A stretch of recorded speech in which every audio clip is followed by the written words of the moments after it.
Good morning, everybody. I hope you had a good weekend and you're ready for this week. This is always the chance for you to, if you would like, ask questions, tell us what's going well, tell us if something's going poorly. This is a great time to do that. Anybody and everybody will benefit from any questions or comments you make, so don't be shy about that. So if anybody has questions or concerns or want to give us a success story, please raise your hand and Missy will let you know, or we'll open that up. And then, as always, we've got a little, or I'm going to start, as we talked about earlier, I'm going to start doing these little pointers that maybe you can use right away, as well as the bigger concepts. So I'm going to be using Jeff today to kind of go through some of those things, just so we can make it through all of the material. So do we have any questions or concerns, Missy, that are coming up? Yeah, actually, I do have a good question from Mickey. He asked, should they run a workshop at the end of May, or is the end of April kind of the last viable date until September? Well, here's the thing about, many of you have heard, I prefer to do my seminars, workshops, events on January, February, March, April, and then May if I need to. Most times I found that I had so much of a backlog or so much of a snowball effect from January, February, March, April that my May, I didn't even have to do my May either. So, but if you needed to, you could still do one in May, but I'd want to do it early May, not any time past mid-May. Now, here's why. I've had a lot of guys who've had success doing events and seminars in May, June, July, August, and also in November and December. But with our system, there's a problem with that. And the problem is this, is that I want, when I do an event, I want to see people the day after, or the second day after, the third day after. So I book all my appointments the first, second, and third days after the events. Again, as we talked about here a couple of weeks ago, that's so that my appointments don't fall off, so they stick. So when I do that, I'm going to have, let's say I have an event on Tuesday, I have a bunch of appointments on Wednesday, I'm going to see them, those are the number ones, I'm going to see them for the number twos a week later, and the number threes, or the closing a week later. So that's 2 weeks to get a sale, to get all of the people's money. So that's what I prefer to do. And you could do that in January, February, March, April, and early, or the first half of May. After that, what happens is you can still fill events, and we have guys fill events all the time in June, late May, June, July, August, and in November, even November and December during the holiday seasons. It's not a problem filling events during those times at all. But what happens is that 2 week selling cycle goes to 3, 4, or even 5 weeks, because what happens is they start to have family reunions, picnics, traveling, vacations, etc., which causes that sales cycle to go from a 2 week sales cycle to a 3, 4, 5 week sales cycle.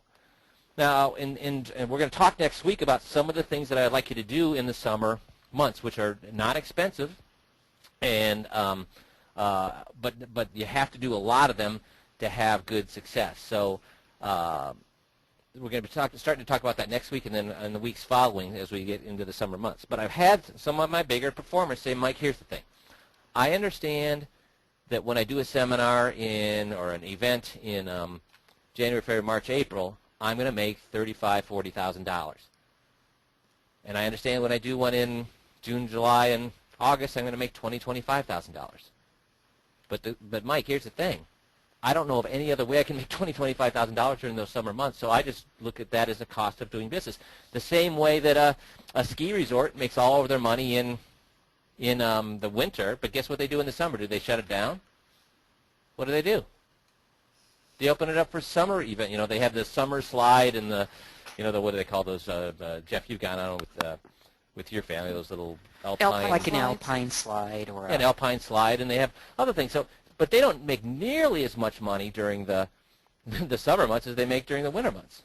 But it doesn't mean they shut it down. So some of my bigger producers will go ahead and continue to do the seminars in June, July, August, just knowing that, hey, you know what? I know I'm going to not make as much money, but where else can I make that kind of money? So I'm just going to continue to do it. But it's not something that I'm going to be on your back to do. I mean, on September and October, I'm going to be all over you to do them, because September and October are huge event months. So I actually would, after summer, I would actually do 2 events in September and another one in October. So I do 3 during those 2 months to fill it up, to take me through the November, December time period. So does that make sense, Mickey, what I'm saying there, or does anybody else have questions or comments on that? Mickey says, yeah, Super. that makes total Excellent. sense. Anybody else have any questions or comments on that? Ed has his hand up, so let me try to unmute your line there, Ed.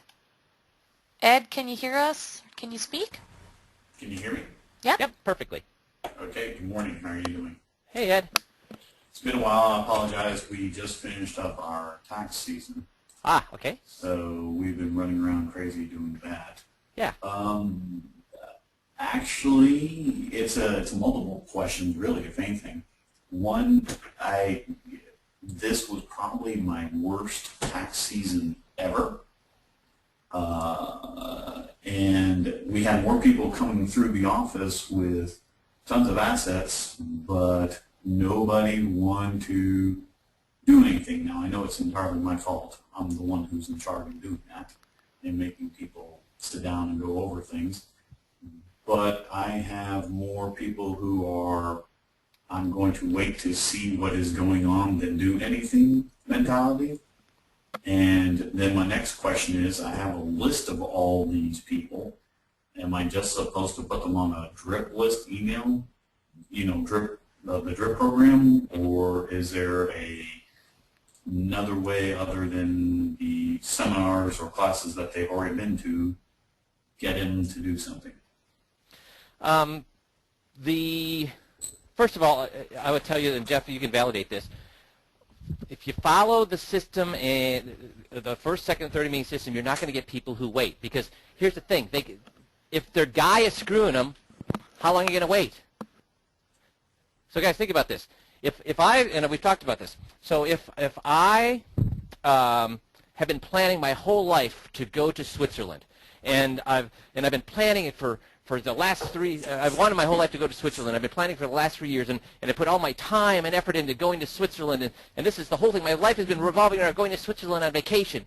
And then the 2 days before I go to Switzerland, I found out that my guy who's managing my money is embezzling from me, is cheating me, is laughing his ass off at the fact that how much he's screwing me. Will I just go say, you know what, as soon as I get back from Switzerland, I'm going to move my money from that guy? Is that what I'm going to do, guys? So let's see some answers to that. No. All right, Mickey, I'm not going to do that. When am I going to move my money, Mickey? And if I have to cancel the vacation of my dreams, I will still cancel it. So here's the thing, guys. If you do the system right and they hate their guy because he's screwing them, and not us telling them that, but them telling themselves that, guess what? They're going to move. So that's never a problem with this system. With people, I don't care if the market's crashing, if the market's booming. I mean, when I was doing this, when I was getting people to move, it was during the best market in the history of the market. We had 2 years of 30% up. Now, guys, how many people do you think would generally want to leave their advisor when their advisor just got up 30% over the last 2 years? But I moved 232 clients during those 2 years when they had a 30% and 30% rate of returns. That should be impossible to get somebody to move their money during that type of period. So that's never a problem. You're right, Ed. We have to listen to recordings of what you did there to figure out what happened, but that's what happened. Now, as far as what you should do with those people, what you should do is this, and it's the same thing I recommend people do with the system when they first come on if they have a current client base. And that is to approach them, to take them through the process if they have not yet been through the process. So, Ed, have they been through the process yet, the first, second, and third meetings yet? Some of them have, some of them have not. Okay, so the ones that had, go ahead. The ones that have, I would just put them on the drip because they're just not ready to make a move. The ones that have not, what you want to do, and the script for when you go back to your current clients, or in this case for these people who decide not to go through it, you'll notice that in the script I really stress the fact that, hey, do things change? Did the stock market change? Did the interest rates change? Did the market change? Did the politics change? Blah, blah, blah. And they say, yeah. I say, are they changing faster or slower? And they say, well, faster. Exactly. So I've really adjusted my practice to make sure my clients are prepared for anything that comes out. And so I've really taken a very holistic view, and I found that we want to dot the I's and cross the T's and a lot of things that aren't even financial. So I've been spending a lot of time on even the non-financial stuff. So when I went through your particular file, I found out, hey, you know what, there's a lot of things that don't even have to deal with money that we need to get addressed. So what I really do is I stress the fact that, hey, I need to meet with you about things that are not concerned about your money, not about your investments, not about, because if I just say, hey, we should get together, guess what they assume I want to talk about, Ed? Finances. Yes. So I really stress in those invitations to them to come in to see me that it's not about the financial. Hey, you know what? In your financial, I understand you want to wait off on that. Wait on that. That makes total sense. I mean, things are in flux. So this is not actually about the finance. You're holding off on that. But I want to talk about while you're doing holding off on that, I want to talk about all these other non-financial things that I found. And I'll do that for you at no cost. You're a current client. You're a tax client of mine. So why don't we just, what would you feel about coming and doing something like that? So if you really stress it's about the non-financial, they'll come in, and then you take them through the process. And again, the first 40 minutes of that second meeting is addressing non-financial stuff. And it makes you look like a consultant, as we talked about here a few weeks ago. Makes you look like a funeral director. Then it makes it look like a doctor. And then it makes it look like an attorney. Then it makes it look like a security professional. Then so it makes you look like a consultant. So by the time you get to the money, they don't think you're talking about the money because you want to sell them something. They think you're talking about the money because it's just one other way that you're consulting with them. So I would use that script, Ed, the current client. What do we call that, Missy? Convert your current clients. Converting your current clients. Converting your current clients? Yep. Okay, so script and to get them back in. And really stress the fact that you're not talking about, you don't want to talk about the financial. The financial is fine. They want to wait on the financial. That's cool, that's cool, that's cool. We want to talk about all the non-financial stuff while they're waiting to make changes on the financial. Does that make sense, Ed? Yes, it does. Thank you. Yes, it does. Thank you. Super. Any other questions there before we get going? There was one other question that came in, and it has to do with workshops. Is there a big difference in attendance when you serve a meal as opposed to just having dessert and coffee? Yeah, you get about a third of the attendance. So if you're getting 60 people in for a meal, you're going to get about 20 people in for feeding dessert and coffee. And guess what we found out about the appointment ratios? What would you guess, guys? They're higher, lower, or the same? Let's see some answers. Casey says low.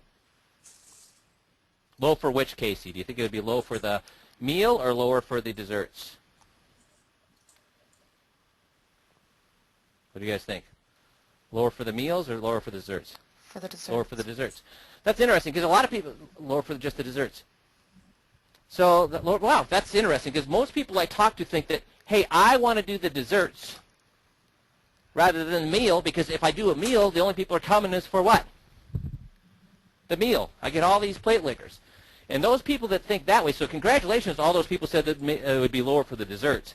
It's not necessarily right, but congratulations for getting over the hump of being worried about plate lickers because most people say, well, geez, I don't want to feed because all I'm going to get is plate lickers and they don't ever make appointments. So if I just feed desserts, guess what? I'm not going to get those plate lickers and I'm going to get a lot more appointments. And you know what we found?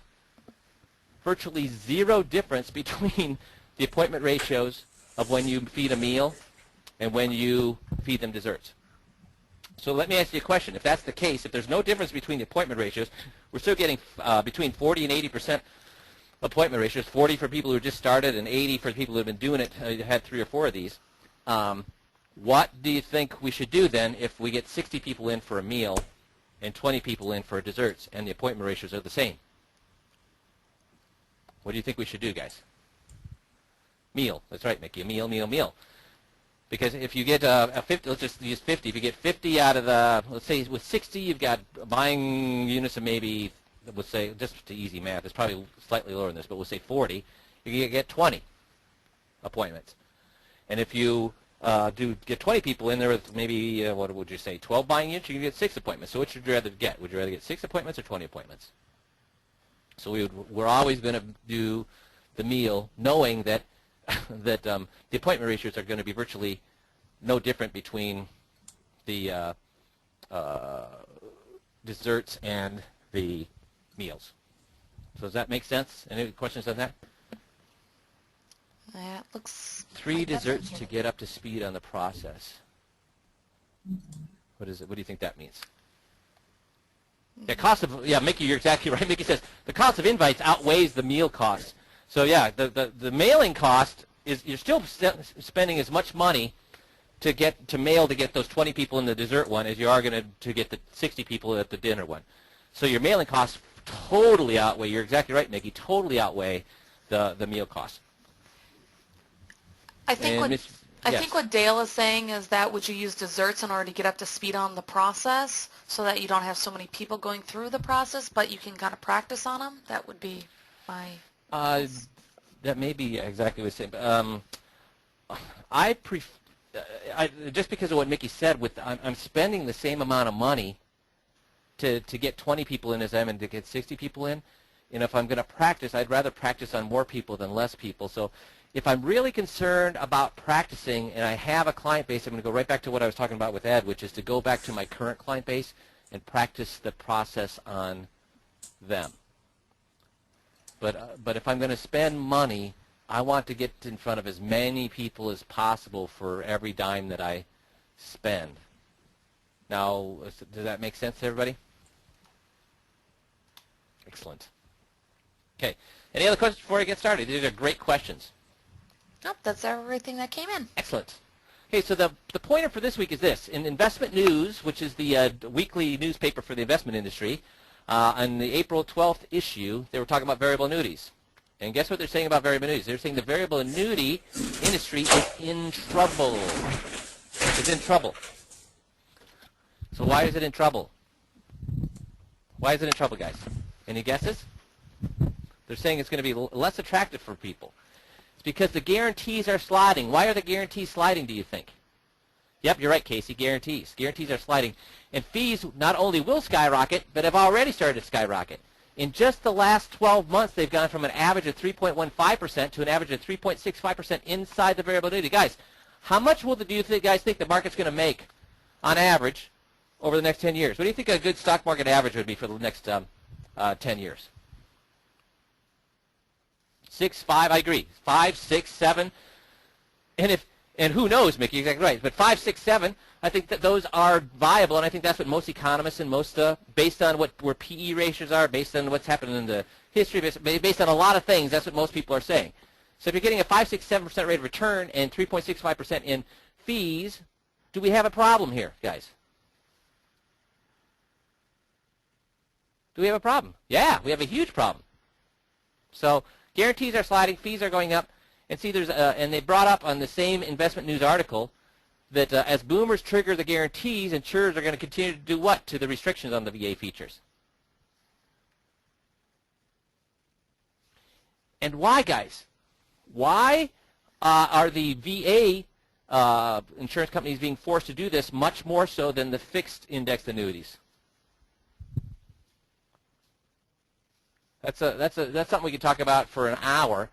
But that's right, they need profitability, but also because there's unlimited upside and unlimited downside on these VAs. That's not the case on a fixed annuity. So the insurance company is on the hook for all of that. Exactly right, Casey. It's the dollars in the market. So many companies are getting out of the business.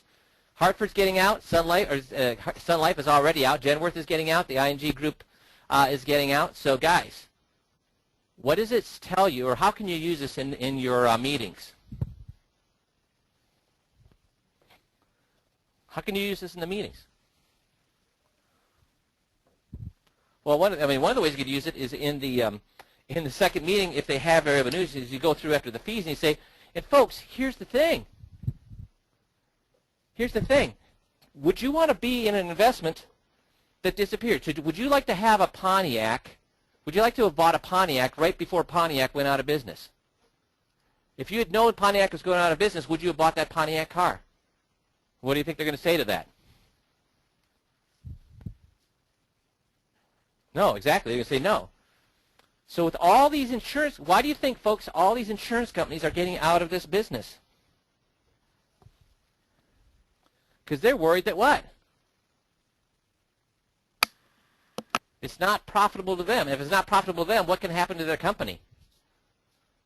You're right, Jimmy. What can happen to their, yeah, it can go under, right, Casey? So should we really be investing in something where companies are saying, I'm getting the heck out of here because I think it could put our company under? So do you see how you can use that in your meetings? Jeff, do you have anything to add to that? Yeah, the only thing that I would add is to say that, it's inevitable that these variable annuity companies are going to run into difficulty. And the reason is, for an insurance company, uncertainty is really expensive. That's a hard thing to insure against. And so the last 10 years, what we've learned about looking back at the last 10 years of the market is it's been really choppy. It's been very unpredictable. And so they've taken it in the shorts on these things. And as they look forward to the next 10 years, what are economists saying about the economy? Well, they're saying, well, it's going to be very much like the last 10 years. Looking forward, it looks like it's going to be very choppy and very unpredictable, which means it's going to be very expensive for variable annuity companies to insure against, like Mike said, unlimited losses. So if they took it in the shorts the last 10 years, you can bet that they're looking forward at the next 10 years and saying, we're not making that mistake again. It's been really expensive to insure these. It's going to be really expensive going forward to insure them. Our only choices are really to drop the roll-ups from 5% to something more like 3%, or increase the costs, which they've started to do, or get out of the business, which they've started to do. And the reason you're going to see that on the variable side and not on the fixed side, even though they have virtually identical income riders, is because on the fixed side, they're not insuring against losses, because you can't lose money on the fixed side. What they're insuring against is mortality. And mortality is very predictable. Mortality is very certain when it comes to insurance companies, so that's an easy thing and an inexpensive thing for them to insure. The unpredictability of the market is very expensive, and a lot of companies are just saying, you know what, not only is it the downside unlimited, but the expense, what it would cost to insure that, is unlimited too. And we just don't want to be in that game. Exactly. So, guys, this gives you a little leverage when you're additional leverage for when you run into these people with VAs. So I certainly wouldn't be selling VAs right now, and it's going to be a lot easier to pry people out of them. So the thing we wanted to talk about today is beneficiaries in the disclosure meeting. So as those of you familiar with the disclosure meeting, is kind of split into 3 parts. The first part, we cover issues that cause them to be kind of disappointed in their guy. The guy says, boy, I'm really disappointed my guy didn't show me the survivor's guide. I'm really disappointed he didn't look at our power of attorney. But then they go, the next third is issues where they say, I'm really irritated my guy is doing this. I'm really irritated that he didn't cover this. I'm really irritated that he's acting this way. And then the last part is that I'm pissed that my guy is lying to me. Now again, do we ever say a bad word about the current advisor? Let's see some answers to that. Do we ever say it? No, exactly right, Mickey. Right, Casey. No, we don't. We ask them questions where they say things about their guy. And the beneficiary is right in the middle here, and it's one of those things that can cause irritation. So we actually bring this up so they become irritated with their guy. And Registered Rep Magazine, again, which is one of the premier magazines for our competitors, basically had this quote when they were talking about beneficiaries. When opening up retirement accounts, most advisors and their current clients usually give little thought to the process of completing their beneficiary section of paperwork. So, Jeff, we've seen over 50,000 meetings in the last 10 years. How much time have we ever found any of the advisors are spending with their clients about any of the our competitors are spending with the beneficiary portion of their accounts? Well, I would say very little, if any. Yeah. How often have we found that the beneficiaries have done correctly? Very rarely. Very I mean, I did, in 2 years, 232, I found it none done correctly. And over 50,000 meetings, Jeff, I would say, of our guys across the country, I'd probably say I ran across maybe 1 or 2 out of those 50,000 that I helped with that I found that they've been done correctly. How about you? I would agree with that. Yeah, it's very, very small. And then they went on to add, fewer still perform ongoing reviews of the beneficiary designation regardless of any changes in the retirement account owner situation. So that's why this is such an essential thing that we cover. So again, what is the purpose of the disclosure meeting, guys? What is the purpose of the disclosure meeting? Is it to show that the client's making mistakes? Is it to show the client's making mistakes? Is that what it's for? Nope. You're exactly right. Is it to show their guy is making mistakes? Mickey, you're exactly right. I'm not going to give the answer here. Now, and Casey said, yep, I got you, Casey. It's not to show the guy's made mistakes. So I was hoping you'd say that. Somebody would say that. It's not to show these guys making mistakes. If he's making mistakes, what can their clients do? If all that we prove is the guy's made some mistakes, what can their client do? Fix them, absolutely right, and what else? Can they forgive their guy for mistakes? Yeah, see, they can forgive their guys for mistakes. So Mickey said earlier, what's the purpose of the disclosure meeting? Is to make them decide their guy's a bad guy, that he has character flaws. Because here's the thing, we can forgive people when they make mistakes, but can we forgive people if they're a bad egg? Can we forgive people if they lie, cheat, and steal? Do we forgive those kinds of things? Lying, cheating, and stealing. Nope, we don't forgive those kind of things, exactly. So the purpose of the beneficiary form, what we're going to do is we're going to cause or create irritation and have the clients tell themselves this. My guy's only worried about getting paid. He could not care less about me and my family. Now again, we're not going to say that. We're going to have the clients tell themselves this out loud. My guy's only worried about getting paid. He could not care less about us and our family. That's the whole purpose of the beneficiary form. Is it to show them that their beneficiaries are wrong? Is that the purpose of this, guys? No. Is it to show that there was a mistake made and they're disinheriting their grandchildren? No. What is the purpose of the beneficiary item? To get their guy to say, or get them to say that their guy is only worried about getting paid and he could care less about them and their family. Does that make sense to everybody? Where if all we showed them is that, hey, your guy made a mistake here and you're accidentally disinheriting the grandchildren, guess what they can do with that information? Take it back to their guy and say, hey, I think we have our account set up where we're disinheriting our grandchildren, and will the guy be able to figure out what we're talking about? Yes. And can he fix it for them? Yes. And then what do we have? Nothing. We did all that work for nothing. So does that make sense? So the first question we get is, Mike, how do we even know what their beneficiaries are? So how would you address that, Jeff? Well, we don't. A lot of times they don't have their beneficiary form, so we ask them. And I make the assumption that they're wrong because in tens of thousands of meetings I found maybe one or two, like Mike said, that are right. But I won't know for sure until I ask them. But once I ask them and they tell me, I do know for sure.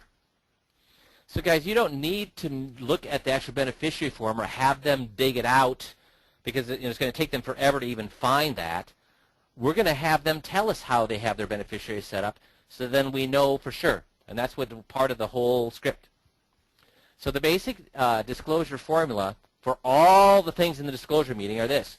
We have them sell you on the benefit and why they did it. So we have them tell us why it's so great, why if they did an umbrella policy, why the umbrella policy is so great. If they've done power of attorney, why the power of attorney is so great. If they've done, in this case, beneficiaries, why doing the beneficiaries right is so great. We have them sell us on why it's so great. And then we say, well, that's what concerns me. And then we go through the consequences that, hey, you did it for all these great reasons, but it's not actually working that way, and here's the consequences. So do we actually tell them what's wrong, though, guys? And that's kind of a tricky question, and I have not found a great way to ask this question. See, do we tell them there's a problem, or do we identify the problem for them? So let me ask it that way. Do we show them, here's the problem, here's the exact problem, or just say, you have a problem? Which one of those? Here's the exact problem, or you have a problem? Which one? So, yeah, and that's the problem I have. You have a problem. Exactly, Rick. You have a problem. Because if I identify the exact problem, what can they do with that information? Fix it. Exactly, Casey. Fix it, fix it, fix it. Do we want them to fix these problems? Oh, and can I bring this up? I just talked to a guy last week that had missed this in the instructions on how to do the disclosure meeting. So I'm going to take a step back here and make sure that I can address everybody at the same time. Do we let them bring the disclosure meeting paperwork home with them? At the end of this disclosure meeting, do we allow? No, Mickey says. No, no, no, no. Exactly right. Do not. The whole thing here is we're going to put this into their hands at the disclosure meeting. And at the end of the disclosure meeting, we're taking it all back. And of course you're going to ask, can I bring this home? You want them to ask that. And you can easily overcome that by saying, yeah, no, I can understand we want to bring this home, but what I want to do is make sure that we don't miss any of these things. So this is my working document. We're going to make sure all these things are taken care of, but if I start letting you bring some things home and not other things, then I find that I can, things get confusing and we can end up leaving a big hole someplace that we won't even know about until we have the problem, and then it's too late to fix it. So the way that I make sure that we get all the things fixed that we need to get fixed is I keep this here, and we work through things very methodically so we don't miss anything. So, yeah, we will take care of all these things, but I need to keep this here as my working document. We do not let them bring it home, right, Mickey? Exactly right. It's a working document. Do not let them bring the stuff home. So now we're going to show them the consequences of not having, whether it's a power of attorney done right or the not having an umbrella policy or whatever it is. In this case, the beneficiaries, the consequences of not having that done right. And then are we done? What are we missing here, guys? What are we missing here? If we just do this, will it be successful? No. Why? Because this just shows them that they've made a mistake. And what can they do with the mistakes? They can get them fixed. Who can they forgive for making mistakes? Their guy. So, what are we missing here from the basic disclosure formula? Let's see. Come on, guys. What are we missing here? What's the last thing we have to do before we move on? Their guy was advisor character, right? We have to do motive, Casey. We have to find motive. We have to have the client say, here's his motive for not doing this right. Exactly right. If we do not do that, we've gotten all the way. We've fought all of the.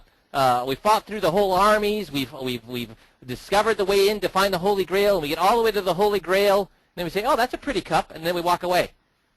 No, grab the Holy Grail when it's there, looking you in the face. So when you get to the consequences, then you have to grab the Holy Grail, and that is to get the motive. Have them say the motive of why their guy forgot that stuff. Okay? So this is the basic outline for all the items we do at the disclosure meeting. So remember, the disclosure meeting, you don't have to memorize all of these things.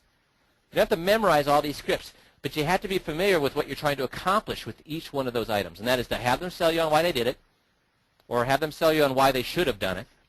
And then you can say, well, that's what concerns me, because here's the consequences to you, and here's the motive that your guy had for not doing it. Now, with the beneficiary specifically, the outline goes like this. The first thing we're going to do is we're going to have them tell us that their IRA does not go through the will.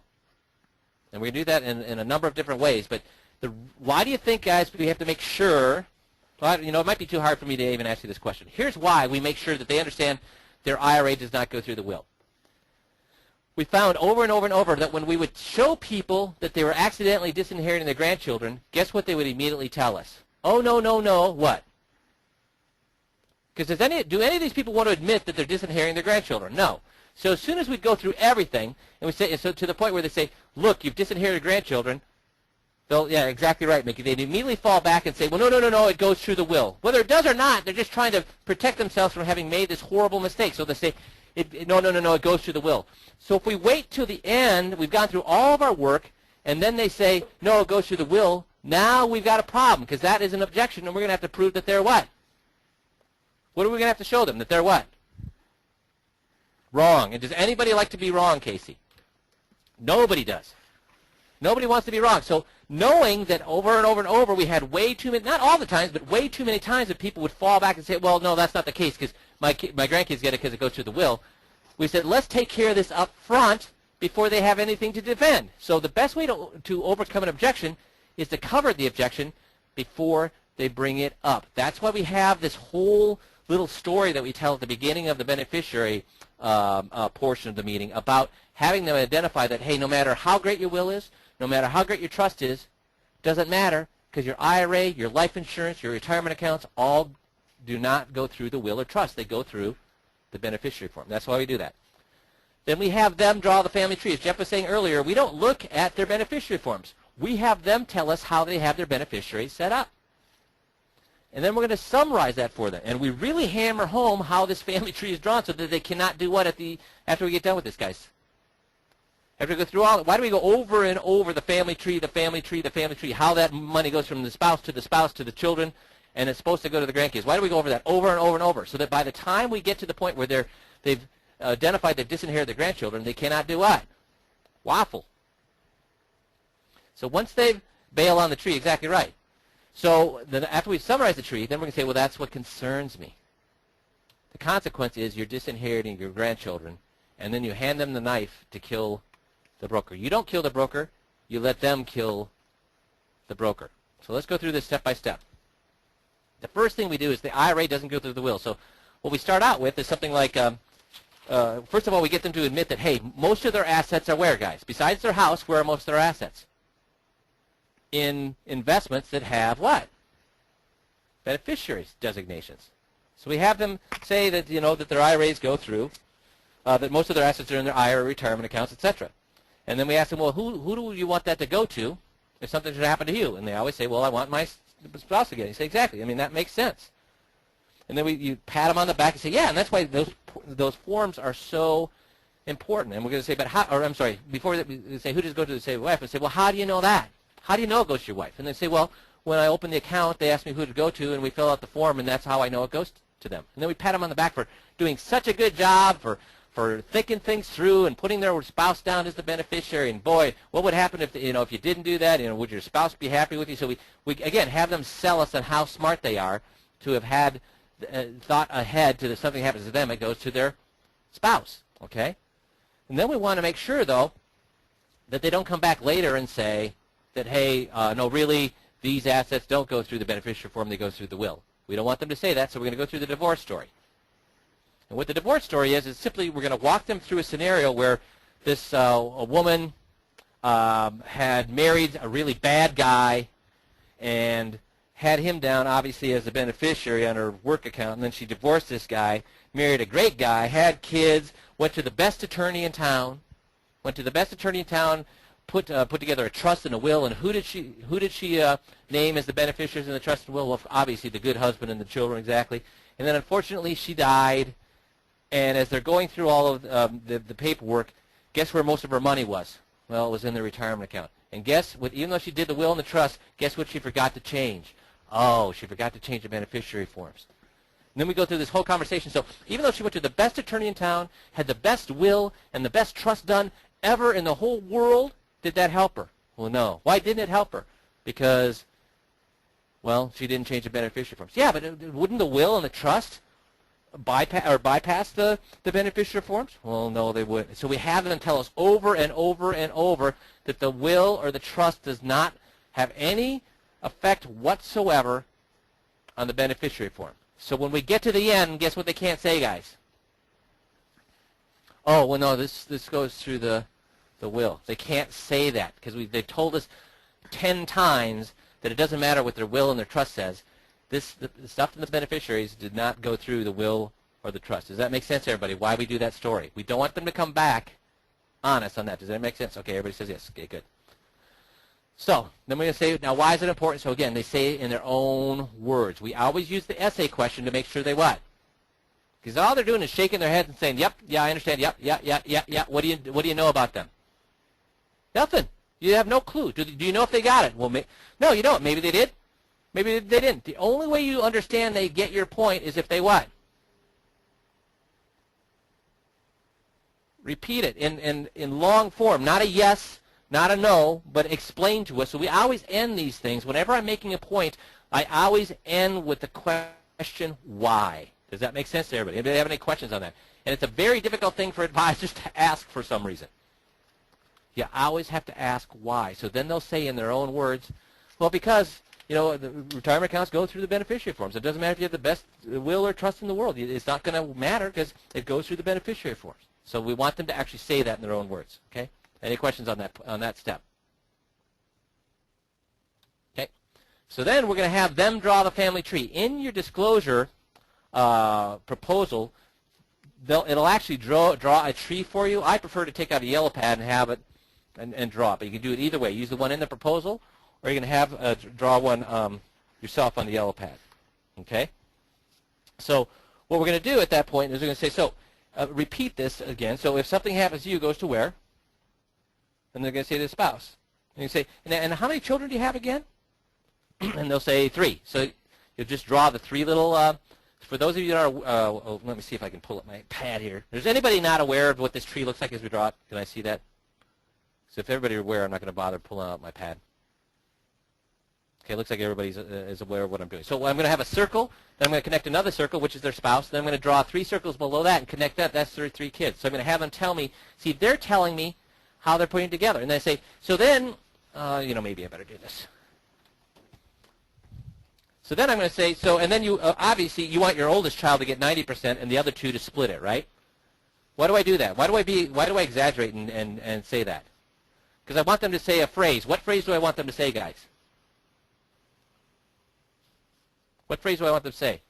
Anybody? There's a very important phrase I want them to say. No, so I say, well, so this child gets 90, and this guy gets 5, and this gets 5, right? That's how you have it set up, right? And they say, no. What do they say to it? Equally. That's right. That's right. I want them to say equally. No. They get it equally. It goes to my kids equally. It's a very important thing you want them to say.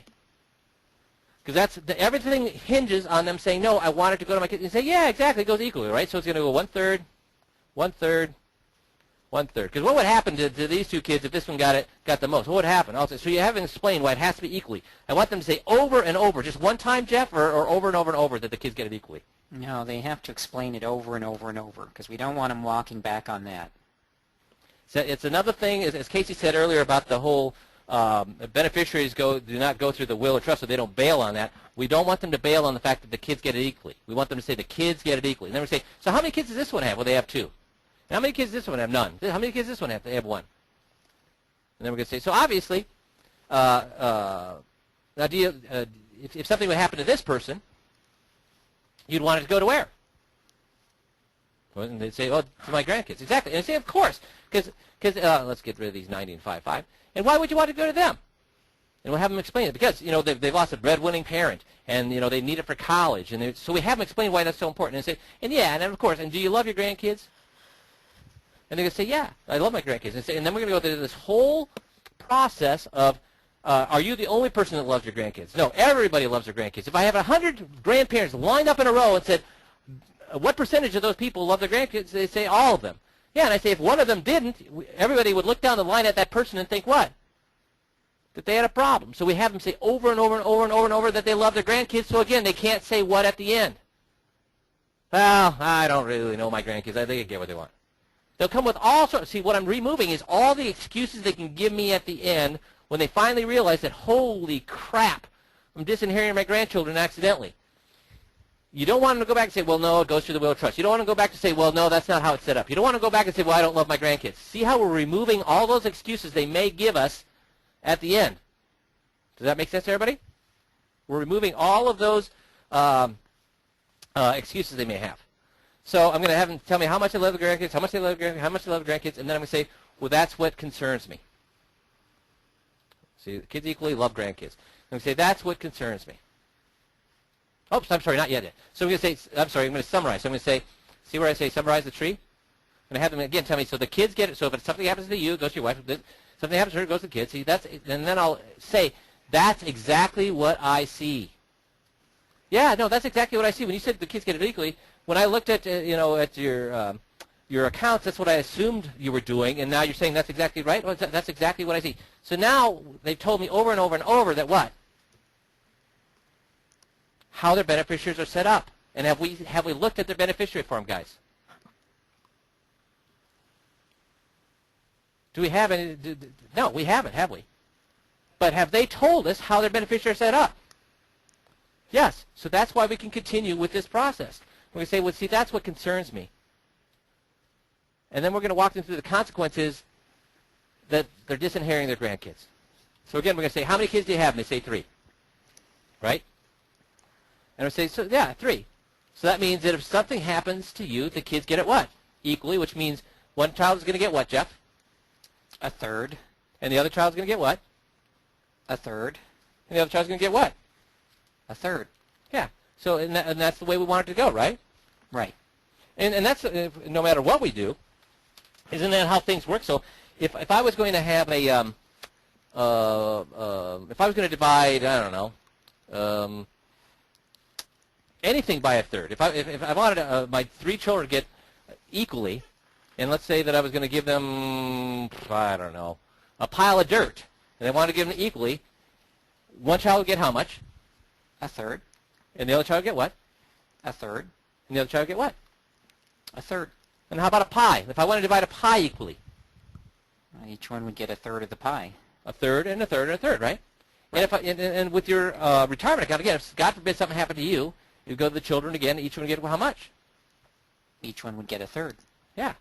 So then I'm going to go back to my drawing up here and say, but God forbid something would happen to this child. God forbid something would happen to this child. Again, and then I would cover this up with my hand. I would actually cover this up with my hand. If something happens to this, how many children do you have left, Jeff? I have 2.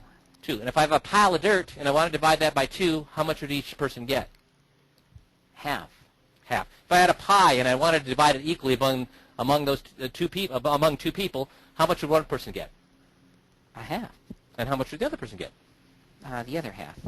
Guys, do you see why I'm going through this? Am I taking big leaps here, or am I asking them little question upon little question upon little question? This is Socratic selling. Because if Jeff says that A is greater than B, I'm sorry, that A is greater than B, and B is greater than C, and C is greater than D, and D is greater than E, what can he not say at the end when we say, well, guess what? You know what? F is greater than A as well. He's agreed to all these little steps, so by the time we get to the big, horrendous question, he cannot all of a sudden say, well, yeah, I agree that A is greater than B, and B is greater than C, and C is greater than D, and D is greater than E, but E is not, or A is not greater than E. He can't say that because he'd look like a fool. So that's why I'm asking all these little questions. So, and with your IRA, then if something happens to this one person, Jeff, and you have 2 people, how much will each one get? Half. Half, which means who have we left out right here? I guess my grandchild. So what we've done is we've had him tell us that he's disinheriting his grandchildren. Guys, the script's right in the book. I didn't want to go through the script because we don't have time to do that, but it's all. I want you to see the big picture of what we're doing here. So now, who told him he was disinheriting grandchildren? Did I tell him that? No. Did I see it on their beneficiary forms? No. They told me they were disinheriting their grandchildren. Can they waffle on that now? Can they say, oh, no, it goes through the will? No, I never said it went to my kids equally. No. They can't say any of those things. So they are now locked into that. Okay? So now where am I going to go with that? Well, it says here in the little comic, it will be very helpful. He's sitting there with the attorney at the death of somebody. It would be very helpful if you're able to be motivated by things other than money. So guess what we're going to have the clients realize about their advisor? He's motivated by one thing and one thing only, which is that, helping his clients. Is that why he's motivated? The money. Exactly right, Casey. Jim, exactly. The money. So the first thing we're going to do now that we've got the consequence, it's our job. If we stop there, nothing happens. We have to have them understand the motive of their advisor for not getting the beneficiary right. So we say, well, first of all, we'll say, so Jeff, go ahead and say, well, we've disinherited our grandchildren. Well, looks like we've disinherited our grandchild. Yeah, and that's exactly what's happened. So now don't worry. We caught it. I mean, neither one of you did, right? So we caught it. We can get this fixed. The fact is, though, as in anything, it's going to take us probably 4 or 6 weeks to get this fixed because we have to send in some paperwork. We're going to have to send it back. We're going to have to go back and forth. And the sad thing is, it takes 4 to 6 weeks to get that fixed. But my mom always said, "Do things right the second time." Is that what my mom said, Jeff? No, I'm sure she said do things right the first time. And why would she say that? Well, because it just takes less time, takes less effort just to get it right the first time. Right. And in this particular case, God forbid, folks, what if we had not caught this? What kind of problems would we have come up with, could have been caused by this, Jeff? Well, we would have ended up disinheriting our grandson. And what did we say could happen if you disinherited your grandson? And you guys, it's in the script, so we've already had him discuss these things. So, Jeff, can you just kind of... He wouldn't be able to go to college, and, it'd just be really hard for him because he wouldn't have his parents. And so, it'd just be tough on him. He couldn't... There are a lot of things that he'd need. Well, is there anybody there to explain why you disinherited him? No, there isn't. Because the other grandkids got all the money, right? Right. But he was left out. How's he going to feel? That you what? No, we didn't care about him. We didn't love him. And is that the case? No, not at all. And there's no way there to really explain any different there, is it? No, there's not. Yeah, so we did catch it. We're going to get it fixed, Jeff. Don't worry. I mean, it'll take 4 to 6 weeks, but as we said, it would have been far easier to do this, right the first time. And guess how long it would have taken to do it right the first time, Jeff? I don't know, but probably not as long as it's going to take to fix it. Yeah, it's not, because like I said, 4 to 6 weeks to get it fixed. But if he'd done it right at that time, it would have taken about 30 seconds. He would have pulled out a form in his desk and filled it out in the right manner, and we would have taken about 30 seconds to do it right. So, the fact is, he has done a lot of things right, hasn't he, Jeff? Oh, yeah. Yeah, I mean, think so. obviously you wouldn't be with him if he hadn't done a lot of things. Well, for example, look at here on your statement. Is his name right, Jeff? Yeah, that's his name. And his address? Yep. Yeah. And it's important for that to be right? Because if that wasn't right, would you know who to call? No, we wouldn't. So it's important for you to have his name right on that form, right? So you know exactly who to contact if you need information on it, right? Right. And so it's important for you. Is it also important for him for his name to be right on there? What if it was some other person's name on there? How would that affect him? Well, then he wouldn't get credit for the account. He wouldn't get credit for the count, exactly. Now, on the amount at the bottom, is that right? Yeah, that looks about right. That's about what your account's worth, right? Right.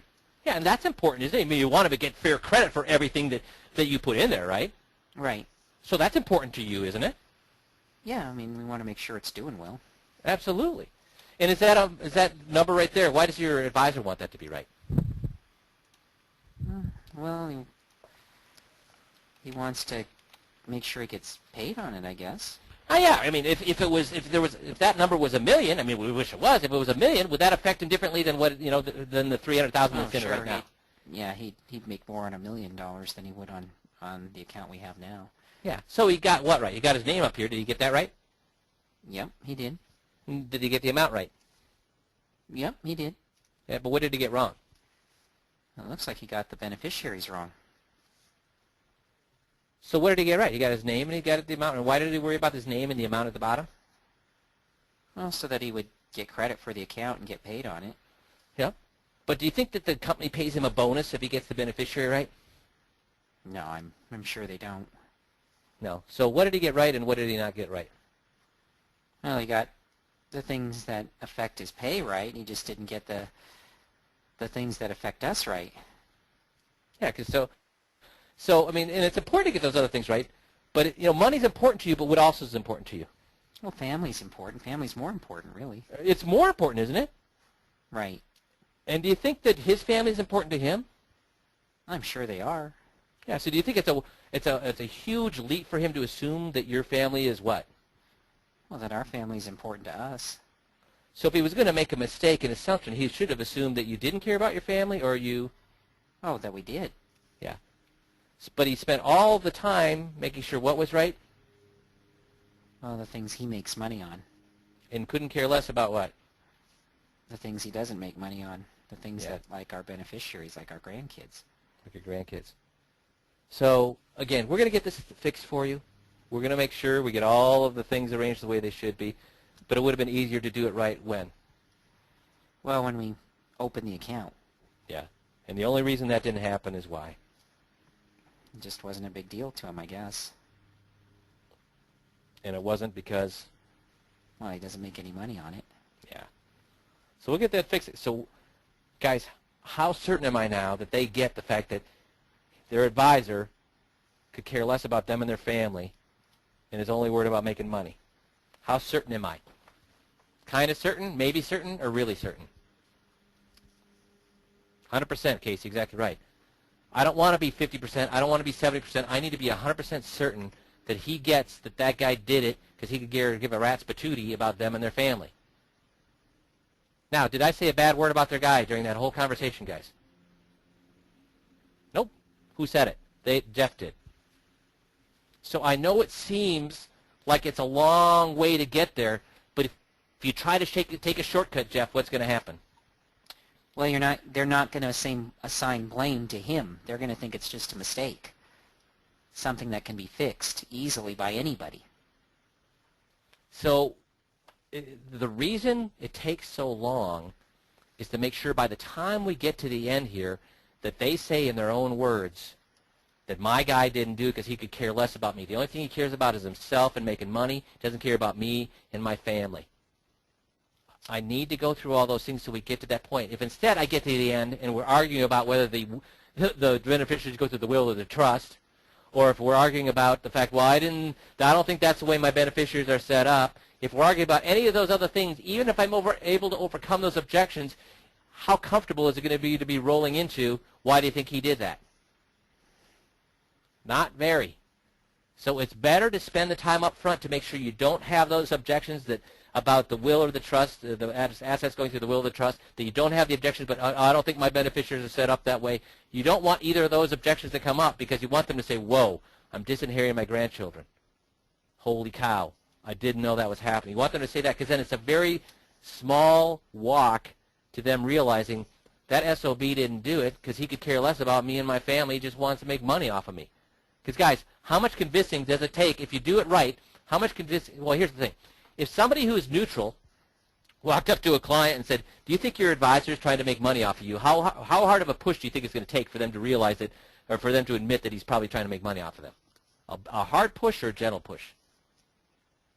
A gentle push. I mean, people already assume the guy's trying to make money off of them. They just hope that he's trying to make money off of them fairly.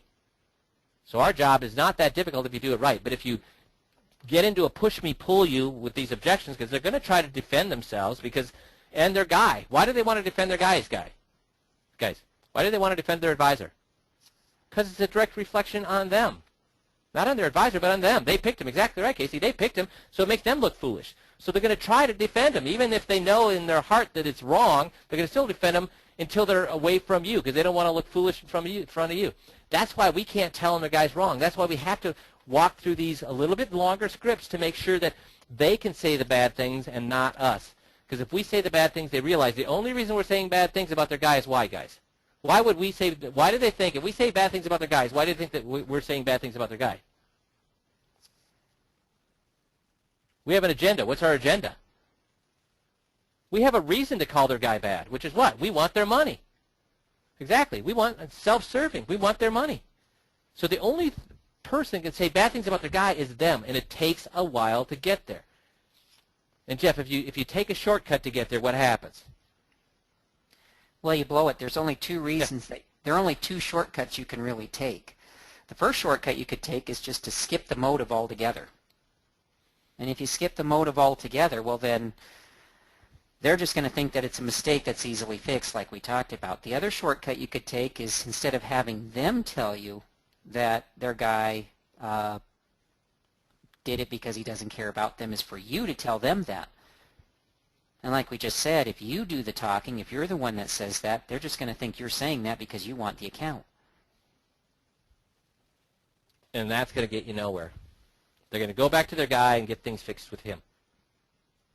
So do you guys get why that some of these things, it seems, because over and over and over, Jeff, we hear what? Geez, you're just beating a dead horse. You're saying these things over and over and over. Why do you keep repeating yourself? Does the client ever think that we're repeating ourselves when it's done correctly? No, not if it's conversational. They're not going to feel that way. Because they like the fact that we think it's a no-brainer. We think that that's easy. The concepts for covering with people, guys, are not easy to them. And we like people that show us how to do things over and over and over. We don't like the math teacher that shows us how to do the problem once, says go home and do your homework, because we get home and we figure out what? We don't know how to do it. We like that math teacher who takes time to help us walk through not one problem, but how many problems, guys? And that's why we walk through not one scenario, but scenario after scenario after scenario. That's why when I said, Jeff, if we divide something in a pile of dirt in thirds, how much would each person get? And I said, Jeff, if we divide a pie in thirds, what did each person get? If we divide this IRA, we explain things over and over and over, guys, so they get it. And when you do it this way, then you're 100% sure of what's going to happen at the end. If I take shortcuts, I'm going to be 90% sure. And if I take more shortcuts, I'm going to be 80% sure. If I take enough shortcuts, I'm going to be 50-50. Do I want to ever get to a situation where I get to the end of all this, and I got a 50-50 chance of them agreeing with me, or them saying that their guy is screwing them? I never want to be 50-50, so I always go overboard to make sure it's always 100% sure that they're going to say what I want them to say, which is my guy only cares about me, about himself, and could care less about me and my family. So does that make sense to everybody? Any questions? Mike, there was a good question that Casey asked, and it's actually handled in the script, but just so that everyone's aware. Casey asked, because lawyers want everything to touch their trusts, do you have to explain why IRAs, annuities, etc. shouldn't touch their trusts? Well, we go through, well, first of all, we don't find very often that's the case, that it goes through the trust or the estate. If it does, we can kill that. But Jeff, how often do we find that that's the case? And that's not very common, no, not at all. But if it is the case, Casey, then give us a call and we can walk you through how to do that. But most times, there's a lot of reasons why you don't want the trust as the beneficiary, and especially the estate as the beneficiary. So most often, they've already got the, they have real people as the beneficiaries. But if you run across that, give us a holler and we can walk you through it. Any other questions? Nope, that's everything that came in. Super. Well, thank you very much, guys. Did you find this helpful? Yep, good. Excellent. Super. All right, well, you guys have a good rest of the week, and then we will talk to you next Monday. Thanks, everybody. Appreciate it. Have a good day.